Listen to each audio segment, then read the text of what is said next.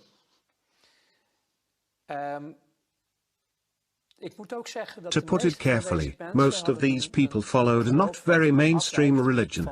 So, you have Catholics, Protestants, all sorts of religions. These people, most of them, were Luciferians. And then you can say, religion is a fairy tale. God doesn't exist. None of that is real. Well, for these people, it is truth and reality. And they served something immaterial, what they called Lucifer. And I also was in contact with those circles, only I laughed at it because to me they were just clients. So, I went to places called churches of Satan. So now we are talking about Satanism. Yes. So, I visited these churches, just as a visitor, dropped by. And then they were doing their holy mass with naked women and liquor and stuff. And it just amused me. I didn't believe in any of this stuff, and was far from convinced if any of this was real. It was just a spectacle to you. Yes. In my opinion, the darkness and evil is within the people themselves. I didn't make the connection yet. So I was a guest in those circles, and it amused me greatly to see all those named women and the other things.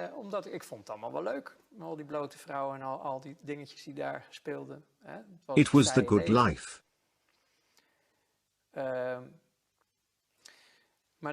But then at some point, I was invited, which is why I'm telling you all this, to participate in sacrifices abroad.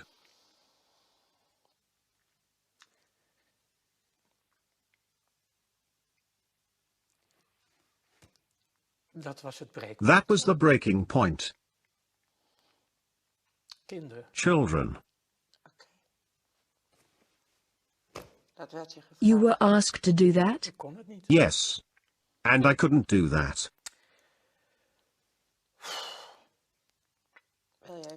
Would you like to stop for a moment, by the way? No. And then I started to slowly break down. I lived through quite a lot as a child myself, and this really touched me deeply.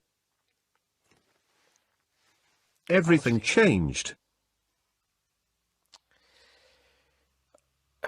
But that is the world I found myself in. And then I started to refuse assignments within my job. I could no longer do it, which made me a threat. I was no longer capable of functioning optimally. My performance started to shake and I had refused tasks. I had not participated. The purpose of the whole thing, eventually, in that world, is that they have everybody in their pocket. You need to be susceptible to blackmail. And blackmailing me proved to be very hard if I look back on it. They wanted to do that through those children. And that broke me. Is that, you are not telling me something new, what they also do in politics? If you Google this, you'll find enough worldwide witness accounts to know this isn't a Walt Disney fairy tale. Unfortunately, the truth is that worldwide they have been doing this for thousands of years. I once studied theology, and even in the Bible you find references to these practices with Israelites. The reason the first 10 tribes were banished to Babylonia was because of these rituals with children, including the sacrificing of children. So this is pertinent. All this made me believe, because I realized there was more to life than meets the eye. There is a whole invisible world. It is real. You really do talk about a dark force and a manifestation of light. So, I resorted to studying theology to make sense of it all. And psychology as well, if I remember correctly? Yes, but that I did in my first life, because through commercial psychology, mass psychology, I was able to manipulate situations for my own benefit. That is scary, because if you dig into that you find Tavistock Institute and mind control, MK Ultra, Monarch and the like. Yes, that is correct, but that was all part of the job. Through training at the job, I got into that more deeply, because when you are making deals, you also need to manipulate the media. You have to manipulate lots of things because nothing can be seen as it is. Everything has to appear to be something different. You see the people as a flock of sheep. You put a couple of border collies and drive them in a direction. And to be honest with you, I still see that happening around me. People are still, through the systems and methods that we ourselves used to use, being treated in that same way, and it still works.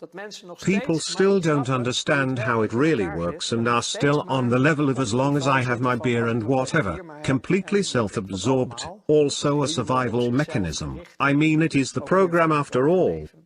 But you still see how stupidly easy it is to put people in a certain direction, when you are the one pulling the strings. That is mass psychology. Yes, and later, much later, in all those studies and discoveries, I found a document which they are claiming is bullshit, of course, the Protocols of Zion. And nowadays I recommend everyone to read the whole of that incredibly boring document. Just work through it, read it though. We are also talking about Zionism. Yes, of course. If you read the Protocols of Zion and really study them and understand, then it is like reading the newspaper of the daily life. How from their position of ultimate power, and ultimate it has literally become, But that is only because the people don't stand up for themselves. Niet opstaan. They don't realize what reality is. And we have all been programmed. If you dare to say you are against Zionism, then you are branded an anti-Semite. The negative, you can say evil, the Luciferians, the Satanists, whatever you wish to call it, it is a real entity. I have found that what is written in the Bible, and not just the Bible, you can find it in so many books. There really has been a moment of separation from the manifestation of light, in which a group went their own way and are carrying an intense hatred, anger. Een intense haat heeft. Een kwaadheid heeft. The people who do not underestimate the severity of this are but few. Because this is an all-annihilating force that hates our guts. It hates creation. It hates life. And it will do anything to destroy us completely. And the way to do that is to divide humanity. Divide and conquer is their truth. Humanity is a manifestation of light. That is the true creation. As long as you divide them based on political parties, skin color, you name it, then you, from a Luciferian point of view that is, suppress the full capacities of your enemy, their full power. They can't stand up for themselves. Because if that would happen, the Luciferians would lose. Then this monster, the greedy monster, would disappear. I tell people about this old American general who puts an entire room of people in the dark. The eyes adapt to the darkness, but you can't see a thing. The general doesn't say a word and suddenly he flicks on a lighter, one little light. And due to the prolonged darkness, you experience a manifestation of light from a single point and everyone can slightly see each other again. And then he says, that is the power of our light. Beautiful. Unite. Unite. Come together. And this entire shit story ceases to exist. That's how fast it could happen. But that is easy for me to say now. But then I was in a period of my life in which I was crumbling down. Could you tell us something specific about that? How did that happen? Because you were invited. I started to refuse assignments. My conscience came back after the request involving the children and I started to refuse more and more. I had a conscience and I couldn't function anymore. But you did still show up at work after that? I didn't really have a choice. I had my own business with several offices and employees. Everything was still rolling. It must have been hard. Yes, it got very hard, all the tensions. So, on the one hand you are playing with money on a high level, in which you can't afford to make mistakes. Otherwise everything falls down at once. Your entire business is ruined, everybody involved, including yourself. Then you are really screwed. So that brings a lot of stress, factoring in the resurfacing of a conscience.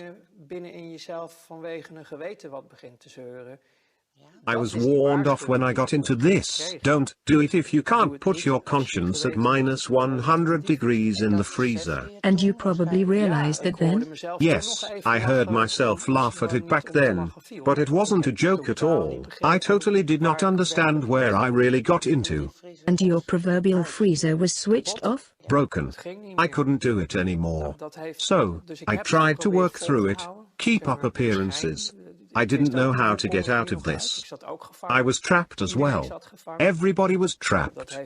This all led me to crash completely eventually. My body just simply stopped.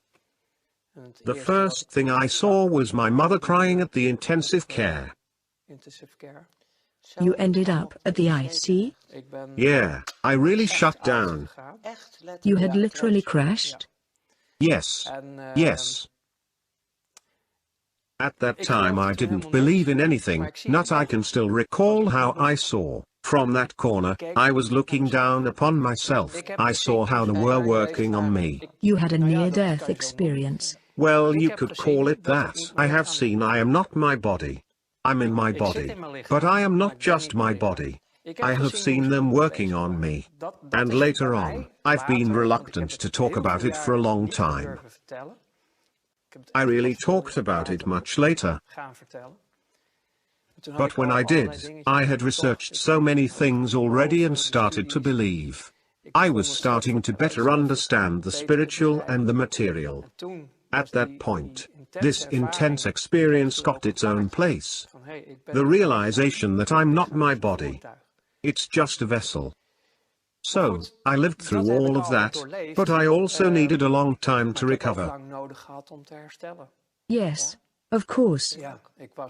Yes, I was a train wreck. Complete wreck. I was completely burned out. I had crashed and the body needed a year to recover.